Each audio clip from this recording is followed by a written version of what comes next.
Gila, politik Tiongkok ternyata tanamkan investasi super besarnya kepada Indonesia, terungkap di G20 di Bali. Progres pembangunan kereta api cepat saat ini sudah mencapai 80,40%. Saya dan Bapak Hili Feng dari NDRC terus berkoordinasi dengan baik untuk memastikan penyelesaian proyek ini pada pertengahan tahun depan. Ini harus jadi dan tidak boleh mundur. Itu adalah tekad saya pribadi untuk menyelesaikan ini. Proyek kereta api cepat Jakarta-Bandung ini adalah salah satu proyek utama Global Maritime Fulcrum dan Belt and Road Initiative yang menjadi landmark kerjasama antara Indonesia dan Tiongkok. Oleh karena itu, pemerintah Indonesia berkomitmen untuk memberikan dukungan penuh terhadap penyelesaian proyek ini. Kami mengharapkan Presiden Xi Jinping bisa menghadiri peresmian operasional kereta api cepat Jakarta-Bandung. Sekali lagi, saya ingin menyampaikan selamat datang di Bali Presiden Xi Jinping dan senang sekali dapat menyambut kakak besar di Bali setelah pertemuan kita di Beijing.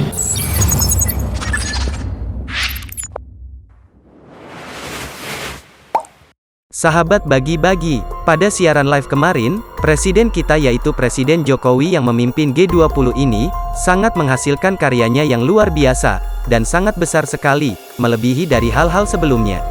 Yaitu, tentang investasi China kepada Indonesia, yang menginvestasi besar-besaran, sampai masalah utama yang dialami dunia kini, yaitu tentang Rusia yang semakin barbar, telah dilupakan, karena investasi China pada pertemuan G20 kemarin, sangat menghasilkan, yang kemungkinan menghasilkan keberhasilan, untuk Indonesia yang akan lebih maju yang menuju negara yang maju.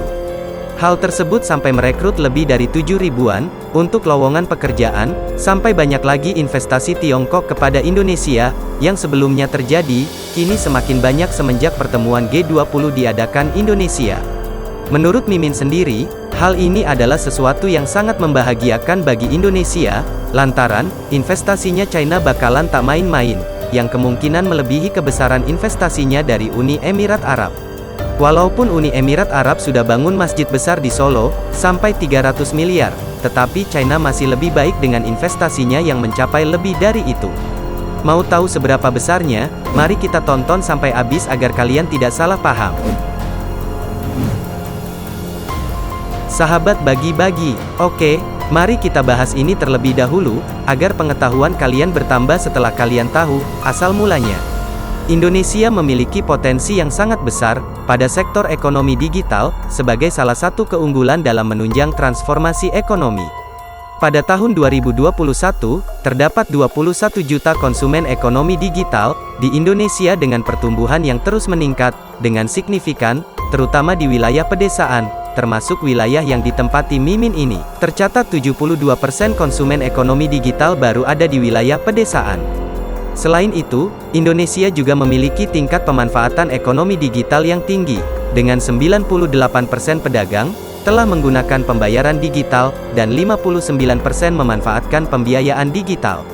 Nah, jadi untuk itu, dalam rangkaian pertemuan konferensi tingkat tinggi, atau KTT G20 di Bali, pada Rabu kemarin, telah dilakukan penandatanganan Memorandum of Understanding, atau MOU, kerjasama ekonomi digital, antara Menteri Koordinator Bidang Perekonomian, Airlangga Hartarto, dengan Menteri Perdagangan Republik Rakyat Tiongkok, atau RRT, Wang Wentao. MOU tersebut mengatur adanya kerangka kerja dan forum dalam pembahasan kerjasama ekonomi digital antara pemerintah Indonesia dengan Tiongkok. Sahabat bagi-bagi, dalam mendorong peningkatan kerjasama di bidang ekonomi digital tersebut, Kemenko Perekonomian Indonesia dan Kementerian Perdagangan Tiongkok atau China akan mengembangkan kerjasama, pertukaran informasi dan penelitian bersama di bidang ekonomi digital, antara lain, pertukaran pengetahuan, keahlian, dan praktik terbaik dari kedua negara di bidang strategi, kebijakan, regulasi, aturan dan standar ekonomi digital, serta fasilitasi investasi, antara lain, dan meneliti untuk mengidentifikasi prioritas kerjasama investasi dalam ekonomi digital pada format dan model bisnis baru. Selain itu, kedua negara juga akan mengembangkan kerjasama dalam mempromosikan eksplorasi bersama antara perusahaan kedua negara. Pada integrasi teknologi interaktif cerdas, sirkulasi komersial, transportasi, bisnis, keuangan digital, dan kesehatan digital, antara lain, untuk mengembangkan format dan model bisnis baru seperti pariwisata virtual, telemedicine, telekomuting, pendidikan daring, dengan tujuan untuk memberikan dorongan baru ke dalam kerjasama bilateral dalam ekonomi digital. Indonesia dan China juga sepakat mendorong pemerintah, universitas, lembaga penelitian dan perusahaan untuk melaksanakan program pelatihan bersama, pertemuan dan seminar di bidang ekonomi digital. MOU, kerjasama ekonomi digital tersebut, merupakan salah satu deliverables konkret dari kerjasama sesama anggota G20. Cakupan kerjasama tidak hanya meliputi sektor pemerintah, tetapi juga pihak swasta, kedua negara yang diharapkan dapat mendorong perkembangan ekonomi digital domestik masing-masing. Adanya MOU tersebut diharapkan dapat mendorong Indonesia dan China atau Tiongkok tumbuh bersama, menjadi raksasa ekonomi digital dunia di masa depan untuk Indonesia yang lebih maju. Sahabat bagi-bagi, melihat adanya gejala hal tersebut, pihak China juga mengatakan adanya kekuatan global baru terhadap Indonesia. Indonesia telah dipercaya oleh dunia internasional karena telah mampu menjalankan misi kepemimpinannya yang tertata dalam G20 kemarin dengan baik. Kebangkitan Indonesia sebagai kekuatan global baru sudah terlihat di mata pengamat dari National Institute Strategi China atau NIS China, yaitu Profesor Su Liping. Ia mengatakan hal tersebut dilandasi oleh kekayaan sumber daya alam yang melimpah di Indonesia, tatanan sosial dan politik yang relatif stabil, walaupun masih banyak koruptor yang berkeliaran dan terus mengembangkan infrastruktur yang memiliki daya tarik pemodal asing. Indonesia juga dipandang sebagai negara berkembang terbesar ketiga di dunia yang sudah setara dengan negara maju. Dengan adanya modal investasi China yang semakin besar, maka dipastikan Indonesia dapat melebihi negara-negara maju. Sahabat bagi-bagi, Mimin sebagai manusia jelata dalam beberapa tahun ini merasa sangat bangga. Segala pengorbanan yang diberikan oleh para pemimpin kita semuanya tak akan jadi sia-sia. Walaupun hutang Indonesia masih banyak lagi yang masih belum terbayarkan. Kita patut apresiasi kepada pemerintahan Indonesia yang sudah memimpin G20 menjadi hasil yang termasuk lumayan sangat bagus untuk kita konsumsi di kemudian hari. Merdekalah Indonesia seutuhnya, merdeka! Merdeka!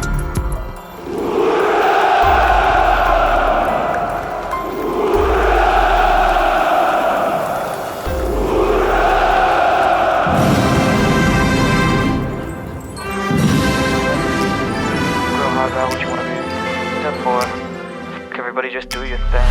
Wake up, today's gonna be a good day. Wake up, today's gonna be a good day. Wake up, today's gonna be a good day. Wake up, today's gonna be a good day. Wake up, today's gonna be a good day. Wake up, today's gonna be a good day. Wake up, today's gonna be a good day. Wake up, today's gonna be a good day. Yo. Set your affirmations, aspirations. I got shit to do, the aftermath of preparation. Good food, good mood, blood in circulation. One step at a time, yeah, that's how you make it. Set a goal you control and the steps you take them. I try to pick one thought, have some concentration. And if I make a mistake, it's called education. I try to do this every day, call it replication. Wake up, today's gonna be a good day. Wake up, today's gonna be a good day. Wake up, today's gonna be a good day. Wake up, today's gonna be a good day. Wake up, today's gonna be a good day. Wake up, today's gonna be a good day. Wake up, today's gonna be a good day. Wake up, today's gonna be a good day. So life ain't easy, yo, I think there's a reason though. Ups and downs, just like every different season, yo. Sometimes I'm high, other times I'm barely breathing, though. I always gotta fight and hide from the demons, yo. Negative thoughts are poison, they rot. Head full of flies, so here come the clouds. They'll never stop unless I can swap all the bad for the good in my head when I'm lost. Yeah, so I'ma fake it till I make it. Positive thoughts are overtaken, I got patience. One day at a time is how you operate a cadence. A flow, you grow, you show yourself a foundation. Stay away from all the shit that causes temptation. I know that I like to do it cause the sensation conversation. I live my life in my head like a narration. Don't expect greatness, do my best, man, I'll take it. Wake up, today's gonna be a good day. Wake up, today's gonna be a good day. Wake up, today's gonna be a good day. Wake up, today's gonna be a good day. Wake up, today's gonna be a good day. Wake up, today's gonna be a good day. Wake up, today's gonna be a good day. Wake up, today's gonna be a good day.